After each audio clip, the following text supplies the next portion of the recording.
Los hermanos, no sé cuántos de ustedes en este momento agradecen a Dios el don de la música. No hay muchas cosas de nuestro culto que vamos a llevar al cielo.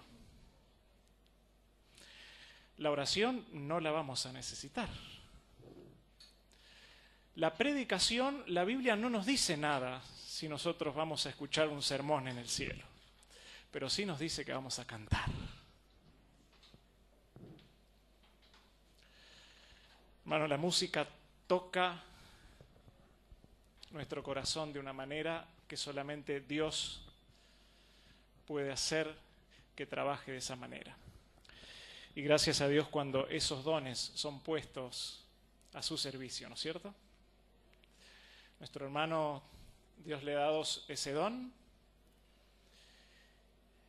y cuando esos dones son utilizados por Dios, la obra que se hace no tiene límites. No podemos saber hasta dónde puede Dios usarnos cuando nosotros nos ponemos a su servicio. Por supuesto, aunque esté de más decirlo, es un gran privilegio y una alegría enorme para nosotros estar esta mañana aquí con ustedes, con nuestra familia. Es muy probable que los sentimientos me traicionen en esta mañana en algún momento, así que de antemano les pido que sepan comprender y entender. Esta es nuestra casa. Venimos y muchas cosas no han cambiado. El audio sigue acoplando. El órgano sigue sin conectarse. El micrófono también se desconecta.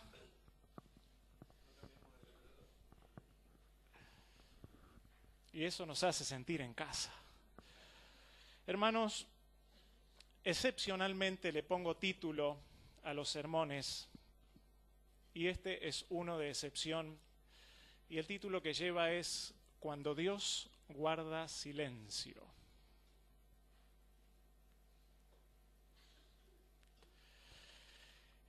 Lo que voy a hablar esta mañana obviamente no puede estar separado de lo que estamos viviendo nosotros como familia. Tengo que compartir, volcar con ustedes lo que el Señor en su misericordia nos está dando como familia y a cada uno de nosotros en particular en esta experiencia en el campo misionero, si me lo permiten. Cuando Dios nos va guiando de una manera visible, cuando los planes van saliendo de acuerdo a lo que nos gusta, cuando el trabajo es exactamente el que yo soñaba, cuando no hay ninguna persona enferma dentro del área de mis afectos, cuando puedo ir manejando mi vida de la manera en que a mí más me satisface, es relativamente sencillo reconocer que Dios es quien me está guiando. Y es fácil, dar testimonio de que Dios es el que guía nuestras vidas. Porque decimos, mira, fíjate, yo estaba desesperado, ya no tenía trabajo y de repente entré a un kiosco a buscar un rollo de papel higiénico y me puse a hablar con el hombre y el señor que estaba atrás me escuchó y resulta que me dieron un trabajo con el sábado libre y encima con obra social paga. Y nos resulta sencillo, nos resulta fácil dar un testimonio de que Dios está al control de nuestras vidas, que Dios nos guía y es fácil sentir esa tranquilidad y esa paz que estamos andando en el camino que Dios nos va trazando. Pero ¿qué sucede cuando Dios guarda silencio? ¿O Dios no guarda silencio? En la vida de cada uno de ustedes, ¿no hubo momentos como recién cantábamos en el himno 414, que yo ya lo tenía pensado para el sermón y dije, no, voy a agarrar otro himno, pero Dios ya tenía pensado que había que cantarlo, así que inspiró no sé a quién a pedir el 414, donde dice que iban los discípulos ahí luchando con la tormenta, y cuando se dan vuelta viendo a Jesús, pensando que Jesús también estaba con el balde sacando agua, ¿qué hacía Jesús? ¿Nunca les pasó a ustedes que estaban a cuatro manos con el agua, con las velas, con los remos, con todo? Y cuando miran a Jesús, ¿no le importa? El Salmo 23 ilustra una gran verdad que realmente en mi caso personal, quizás para ustedes es muy sencillo, pero ya les dije que iba a hablarles de lo que yo estoy aprendiendo. El Salmo 23 ilustra una realidad que creo que en el caminar cristiano a veces nos cuesta poder dilucidar. No sé para qué lo buscamos en la Biblia, ¿no? Tendríamos que sacarlo de acá. Dice, Jehová es mi pastor, nada me faltará. Y ahí empieza a describir una imagen de una quietud apacible en lugares de pastos delicados, me hará descansar. Junto a aguas de reposo, Él me pastoreará. Ustedes pueden hacerse el cuadro, ¿no es cierto? Allí las ovejitas tranquilas, un lugar sereno, el agua de reposo. Algo que yo no sabía es que las ovejas no pueden tomar agua de la correntada. ¿Sabían ustedes eso? Si la oveja llega y el agua está corriendo agitada, la oveja se queda ahí y no toma. Entonces el pastor tiene que ubicar un lugar donde haya un remanso, donde el agua sea de reposo, para que allí la oveja pueda abrevarse. Y ahí el Salmo nos presenta a un padre, a un pastor que está en mi vida y me pone en un lugar ideal. Aguas de reposo, tranquilo, pastos tiernos. La ovejita ni se tiene que levantar para comer, así sentadita como está nomás va triscando. Pero el Salmo no termina allí. Sigue diciendo, confortará mi alma, me guiará por sendas de justicia, por amor de su nombre. Me guiará. Dios me cuida, me protege y me guía. Pero en el versículo 4 me está diciendo que Dios me guía no solamente a donde hay valles delicados, sino a dónde? A los valles de sombra de muerte. Ahora, Dios me guía en los lugares de aguas tranquilas, pero también Dios me está guiando al valle de sombra y de muerte. Pero ¿es fácil percibirlo cuando Dios nos guía allí? ¿Es fácil que nuestra fe se mantenga tan serena y tan confiada cuando estamos en el valle de sombra de muerte a la misma manera que cuando estamos junto a las aguas de reposo? ¿Qué sucede cuando la vida nos demanda cada vez más fe, cada vez más paciencia, cada vez más tolerancia, cada vez más confianza? Como cuando Job estaba ese día sentado a la tarde en su casa tranquilo y ve que viene un hombre corriendo, ¿no? Y el hombre le dice, mira, vino un viento terrible y llevó todo. No me acuerdo el orden que vienen los mensajeros, ¿no? Pero si ustedes leen allí en Job capítulo 1, dice repetidamente, aún estaba hablando y llegaba el otro. Y este no había terminado y llegaba el otro. ¿Nunca les pasó eso? ¿Nunca les pasó que cuando miran su realidad dicen, a ver, ¿dónde está la cámara oculta? Y en esos momentos es cuando se nos hace, se me hace, quizás no es la realidad de ustedes, a mí se me hace más difícil percibir la presencia de Dios. Tenemos diferentes maneras de percibir la presencia de Dios. Algunas veces lo vemos, como hablábamos recién, cuando vemos la circunstancia, la providencia de Dios arreglándonos los problemas, las dificultades de la manera que van apareciendo. Vemos esas coincidencias tan extraordinarias que nosotros no podemos menos que decir, esto es Dios. O vemos un resultado de una recuperación de salud que no nos queda otra que ya los médicos nos dijeron, mire acá, no hay más posibilidades, esto ya es terminado, la ciencia médica no tiene más nada que decir, y de repente a la semana está caminando la persona. Y ahí entonces nosotros percibimos y decimos, realmente Dios me está acompañando. Hay otras personas que tienen más facilidad de percibir a Dios a través de la sensación de su presencia. Pueden estar bajo una montaña de problemas, pero si sienten la presencia de Dios, tranquilos. Pero sin embargo, aún en estas circunstancias, algunas veces esa presencia parece que no está. Dios guarda silencio. Ahí en el libro de Job, en el capítulo 23, vamos a ver la experiencia de un par de hombres de Dios que experimentaron la escuela del silencio de Dios. El capítulo 23, en el versículo 3, dice Job, ¿quién me diera el saber dónde hallar a Dios?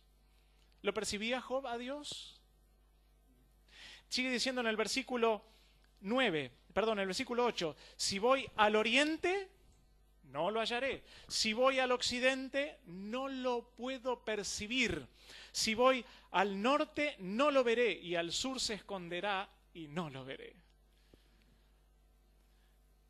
Job era un hombre de fe. Job era un hombre íntegro.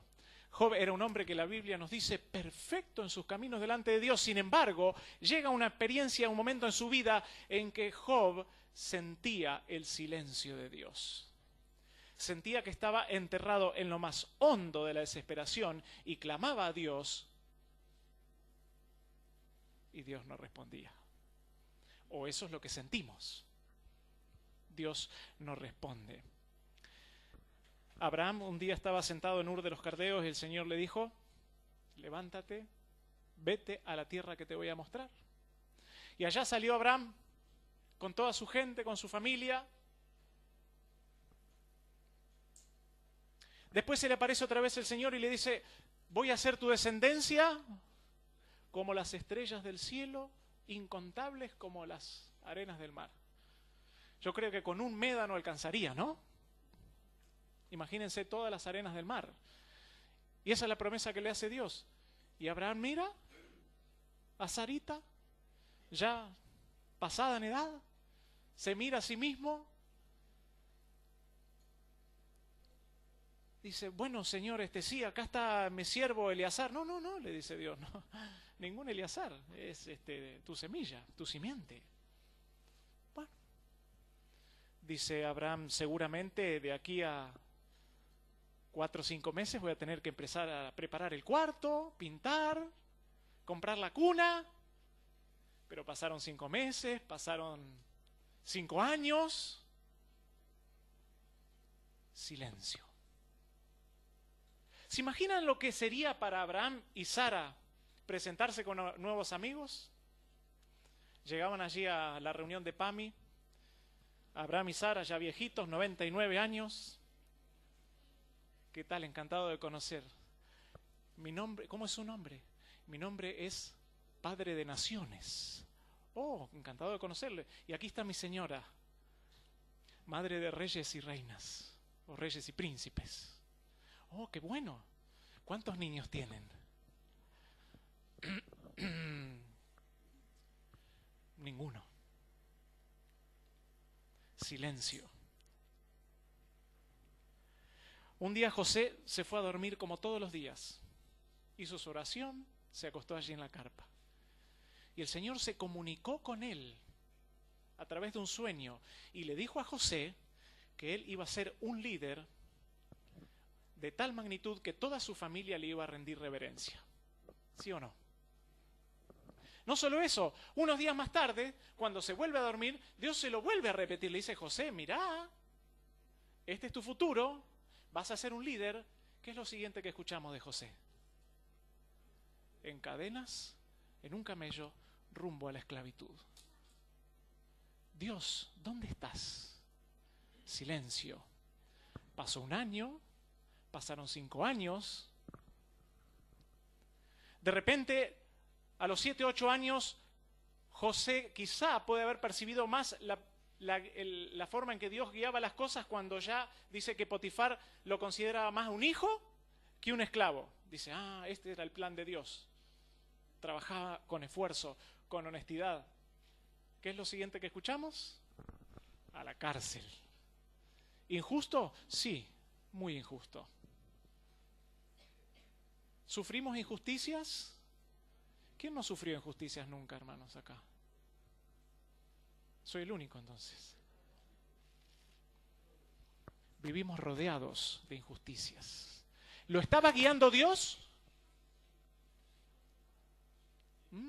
No escucho un sí positivo, ni un amén, ni nada, ¿eh? Estamos como dudando. ¿Lo guiaba Dios a José a la cárcel? ¿Lo percibía José?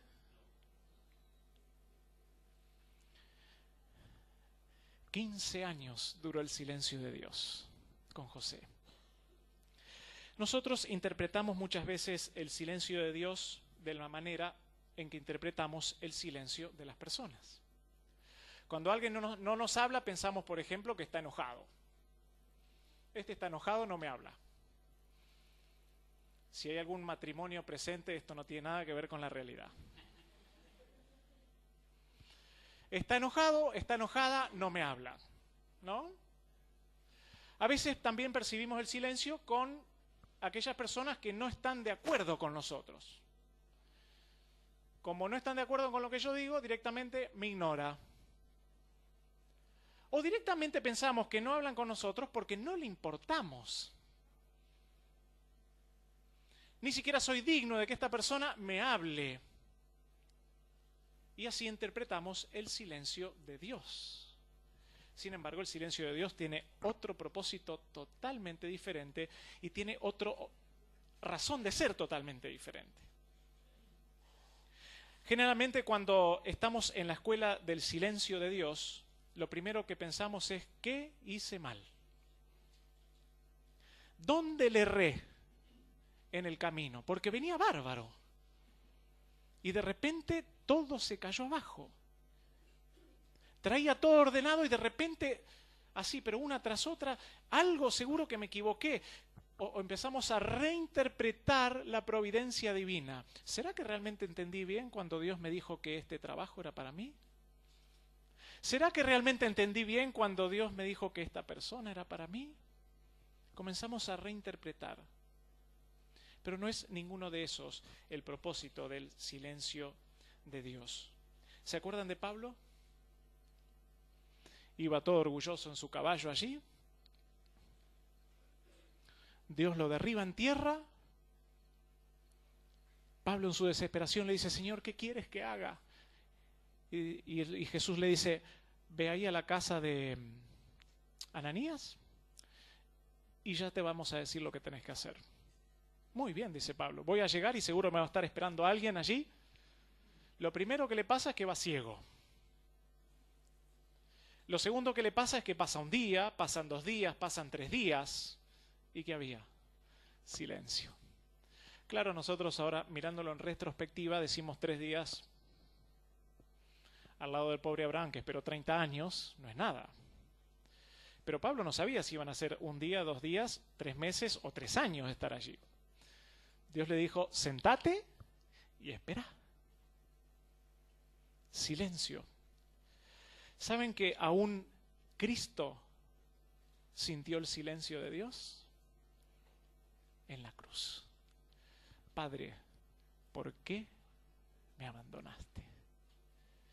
Y esa voz que se había oído como trueno en el momento del bautismo, este es mi hijo amado en quien tengo complacencia, se había vuelto a oír como trueno en el monte de la transfiguración, repitiendo las mismas palabras, agregándole a él oíd. Ahora guarda silencio.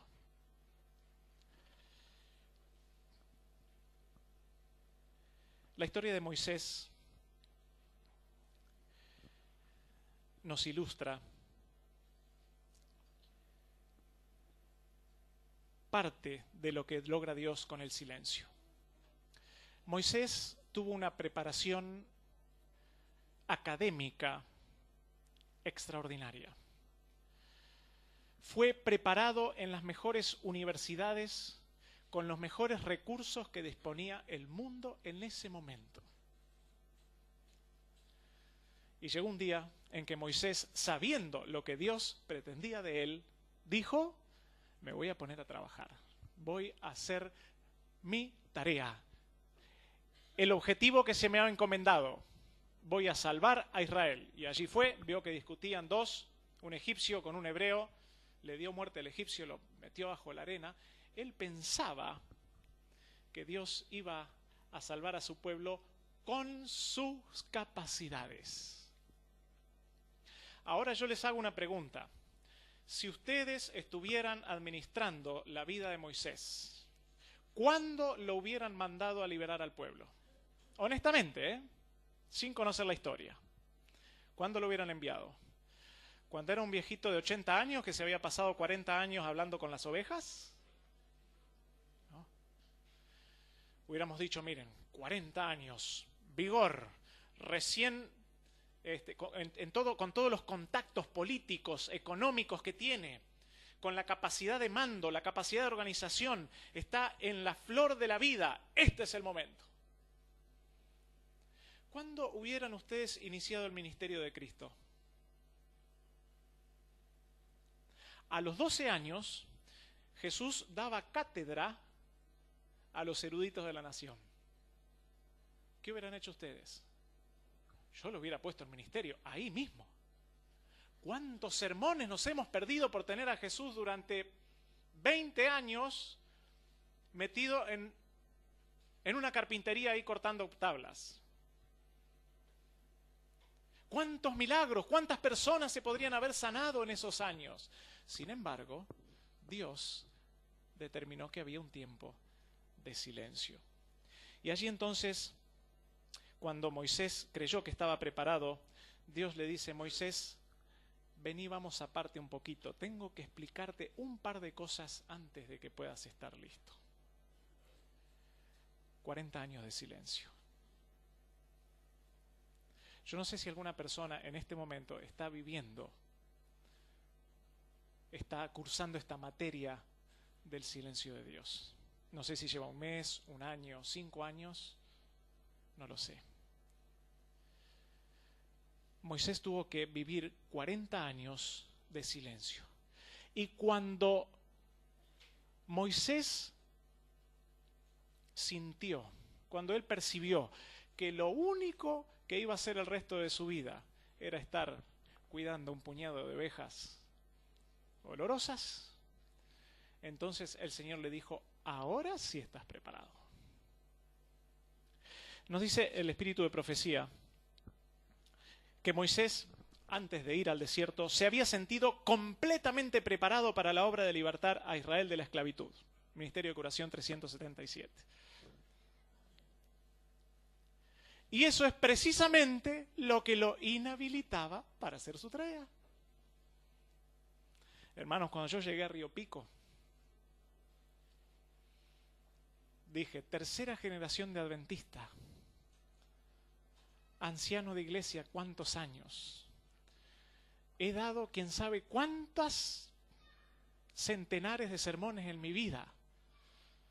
A ver, ¿dónde está esta iglesia que tengo que levantar?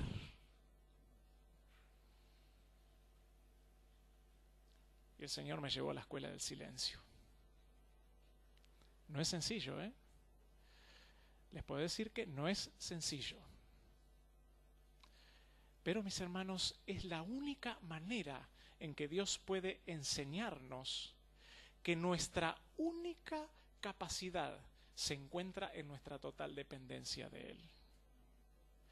Si vos pensás que con tu formación, con tus dones, con tu experiencia, podés llevar a una persona a Jesús, estás totalmente equivocado.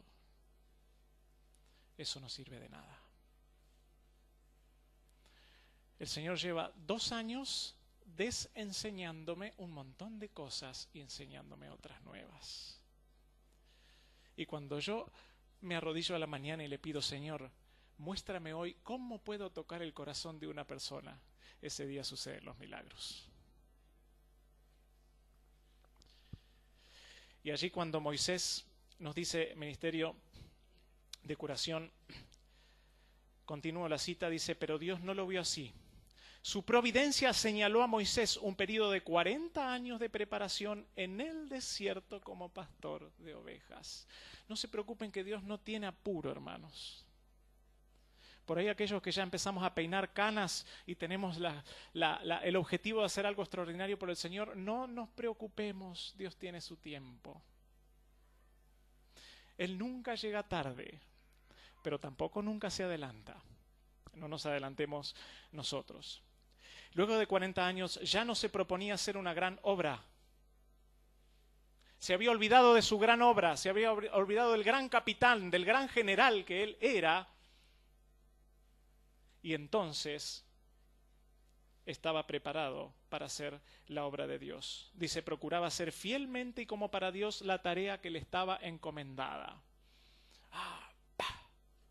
Aquí me da.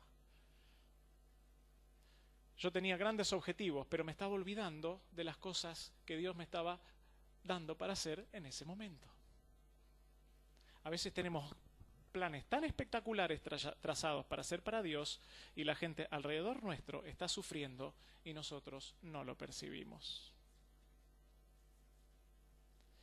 Y allí, hermanos, entonces cuando Moisés se convenció de que él ya no podía hacer nada, Dios le sacó la vara de pastor de ovejas y le entregó la vara de mando. Ahora sí estás preparado.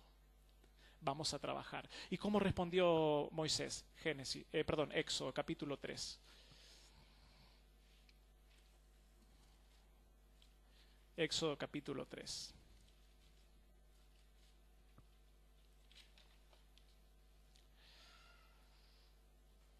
Versículo 11. Entonces Moisés respondió a Dios, ¿quién soy yo para que vaya Faraón y saque de Egipto a los hijos de Israel? Pequeño cambio, ¿no?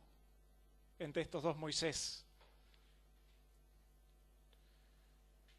Pequeño cambio. ¿Quién soy yo? Allí estaba preparado. Mis hermanos, Dios tiene una lección que enseñarnos en la escuela del silencio. Hay lecciones que solamente se aprenden en esa escuela. Nosotros con los chicos tenemos una costumbre con mi señora. Cuando ellos están un poquito complicados así en la parte de comportamiento, ¿no? Les decimos, ¿por qué no vas un rato a tu cuarto o al baño a pensar? Lo ponemos allí en silencio. Y obra maravillas. ¿Por qué entonces nos cuesta tanto entender cuando Dios a nosotros nos dice, te voy a dejar un rato en silencio para que pienses? En Santiago el capítulo 1 y el versículo 2 y 3. Santiago capítulo 1, versículo 2 y 3.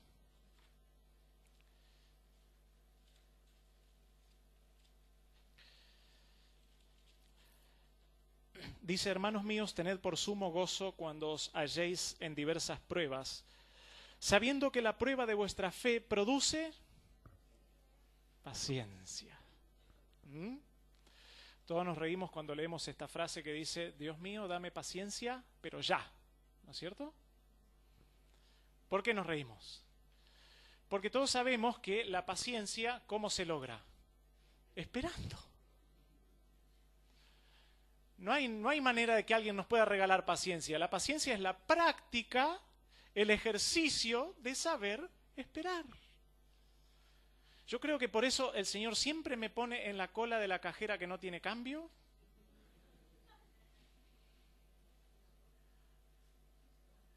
En la cola del peaje donde se le apaga el auto al hombre de enfrente, siempre me toca esa cola.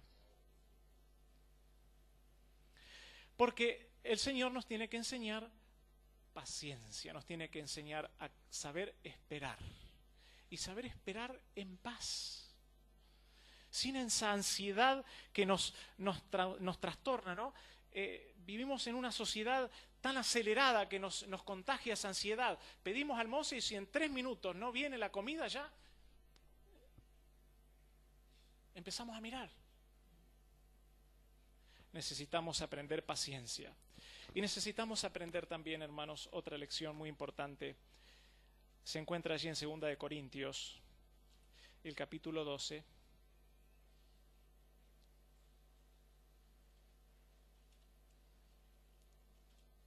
Y el capítulo 9 y 10. Allí en el capítulo 12 nos cuenta el apóstol Pablo que él tenía un problema muy serio. No nos dice exactamente en qué consistía, pero nos dice que era un aguijón en la carne. Podríamos decir una arenita dentro del ojo. ¿Molesta? ¿Molesta? ¿Se pueden olvidar ustedes? No voy a pensar más en esa arenita, me voy a dedicar a mis cosas. No se puede, ¿no? Bueno, era evidentemente algo que a Pablo lo tenía mal. Y dice que 3 veces le pidió a Dios. Y Dios, silencio. Hasta que al final el Señor le habla, allí en el versículo 9, y le dice, bástate mi gracia. ¿Por qué? Porque mi poder se perfecciona en la debilidad. Por lo tanto, de buena gana me gloriaré más bien en mis debilidades para que repose sobre mí el poder de Cristo. Por lo cual, por amor de Cristo, me gozo.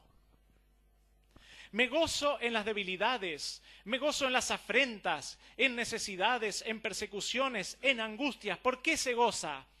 Porque cuando soy débil, recién entonces puedo ser fuerte. Cuando Moisés dijo, Señor, yo lo único que puedo hacer es encontrar un buen lugar de pasto y agua para las ovejas, todo lo que me da mi capacidad. Entonces el Señor le dijo, ahora sí estás preparado para sacar a Israel.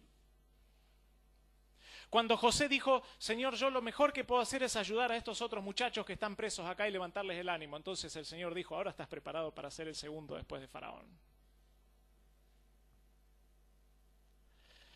¿Para qué te está preparando Dios? ¿Para qué te ha puesto en la escuela del silencio? Yo no lo sé todavía.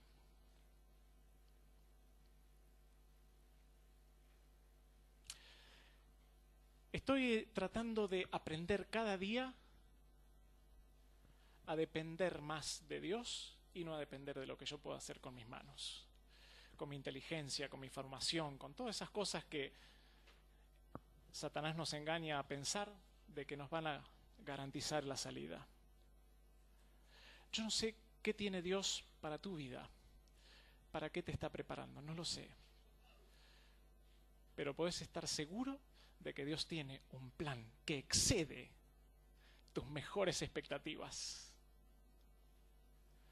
¿Ustedes creen que José pensaba alguna vez en sus sueños más alocados, siquiera que iba a salir de la cárcel, mucho menos llegar a ser segundo de Faraón?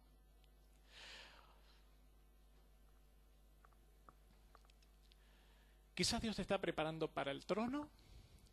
Quizás Dios te está preparando para salvar a su pueblo, o quizás Dios te está preparando para el martirio. Porque para eso fue preparado Juan. Propósito maravilloso de Dios. Sea lo que sea, Dios nos invita a aprovechar este tiempo de silencio para aprender a depender de Él. Jeremías 29:11. Voy a leer 2 textos más y estamos terminando en esta mañana. Jeremías 29:11. Jeremías estaba predicando a un pueblo que estaba destrozado, desparramado, parte en el exilio, habían sido llevados cautivos, y esto es el mensaje que Dios tiene para su pueblo, aún en este tiempo de silencio. Jeremías 29:11, porque yo sé los pensamientos que tengo acerca de vosotros. ¿Cuáles son los pensamientos de Jehová? Pensamientos de paz y no de mal, para daros el fin que esperáis. ¿Qué es lo que estás esperando para tu vida? ¿Cuál es tu sueño? ¿Tener una casa de 4 pisos? ¿Tener 3 4x4 estacionadas? ¿Cuál es el fin? ¿A qué estás apuntando? Porque Dios tiene pensamientos, Dios tiene un plan. Dios tiene todo diseñado, Dios no se olvidó. Dios no está guardando silencio porque está enojado. Dios está guardando silencio porque te está enseñando, te está preparando para un fin de paz, un fin de prosperidad. Y termino leyendo Isaías 43. Isaías 43, versículos 1 en adelante. Ahora así dice Jehová, creador tuyo, oh Jacob, y formador tuyo, oh Israel, no temas. Yo te redimí, te puse nombre, eres mío. Cuando pases por las aguas, yo me voy a quedar en la orilla. ¿Dice así? No, Él pasa por el agua. Cuando pases por el fuego, no te quemarán. Cuando pases por los ríos, no te anegarán. Hermano, estamos hablando de problemas serios aquí. Pero Dios lo que me promete es que aunque yo no perciba su presencia, Dios siempre está a mi lado. Dios entró con los 4 hebreos adentro del horno de fuego. ¿Qué es lo único que consumió el fuego? Las sogas que los ataban. El fuego libera. El fuego nos desata para que Dios pueda hacer cosas gloriosas a través nuestros. Mis hermanos, cuando Abraham y Sara no podían tomar ningún crédito sobre su hijo, cuando José no podía acreditarse el haber conquistado el trono, cuando Moisés no podía acreditarse su capacidad de dirigir a un pueblo, allí pudo actuar Dios. Mientras nosotros ponemos nuestro nombre en la obra, en lugar de ayudar, estorbamos. Cuando nuestro nombre queda de lado y solamente el nombre de Dios puede ser glorificado, allí las posibilidades de Dios son infinitas. Termino con un texto de Ministerio Curación 373. En la vida futura se aclararán los misterios que aquí nos han preocupado y chasqueado. Veremos que las oraciones que nos parecían desatendidas y las esperanzas defraudadas figuraron entre nuestras mayores bendiciones.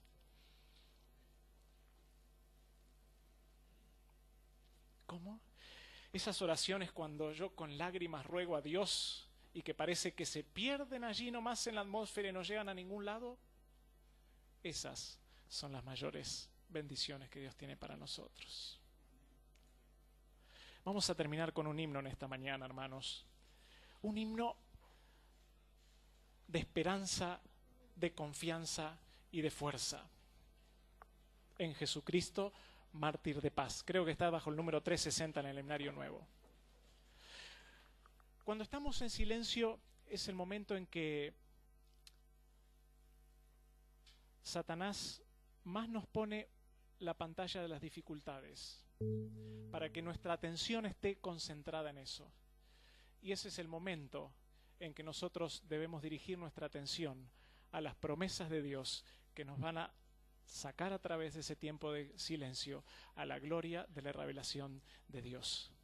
Estamos en la escuela del silencio, hermanos, pero se acerca el tiempo de la graduación. Se acerca el tiempo en que Dios se va a levantar para llevarnos, como decía el hermano en su himno, para llevarnos a cantar cara a cara con Él. Por eso no podemos desanimarnos. No tenemos tiempo de caernos. Tenemos tiempo, sí, de aferrarnos a Dios porque el momento de la graduación se acerca. Vamos a ponernos en pie para cantar este himno.